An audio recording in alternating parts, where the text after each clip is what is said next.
जब मोदी जी मंच पे खड़े होकर मेरे पिता को देशद्रोही बोलते हैं, जब मोदी जी कहते हैं कि मेरे पिताजी ने कोई कानून बदल दिया अपनी मां से विरासत लेने के लिए, तो मेरे दिल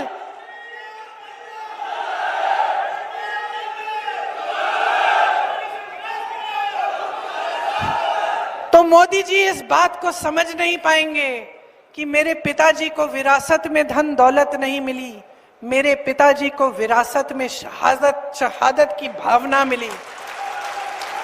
आप समझ सकते हैं, आप समझ सकते हैं, इस देश के किसान हो, इस देश की मिट्टी आपने सींची है अपने पसीने से, अपने इतने बेटे भेजे हैं सरहद पे। जब आपके बेटे शहीद होते हैं इस देश के लिए, तो मैं जानती हूं कि आपके दिल में क्या भावना है, क्योंकि वही भावना मेरे दिल में है।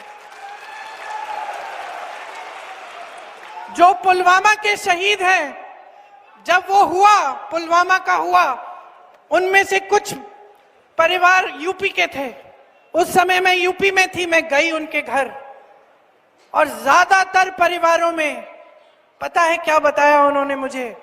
जो बच्चे बचे थे उन्होंने कहा दीदी हमको भी सेना में भर्ती होना है। एक लड़की थी, उसका भाई एयरफोर्स में था, उसने कहा दीदी मैं पायलट बनूंगी, मैं एयरफोर्स में भर्ती होंगी। यही है शहादत की भावना। ये भावना मोदी जी नहीं समझ सकते। जो मोदी जी इंदिरा गांधी जैसी एक शहीद के बारे में उल्टी सीधी बातें करते हैं, जो मोदी जी इस भावना को देख के सिर्फ परिवारवाद देखते हैं लेकिन देशभक्ति नहीं देखते, देश की सेवा नहीं देखते, वो इस भावना को नहीं समझ सकते। मैं आपको ये कहने आई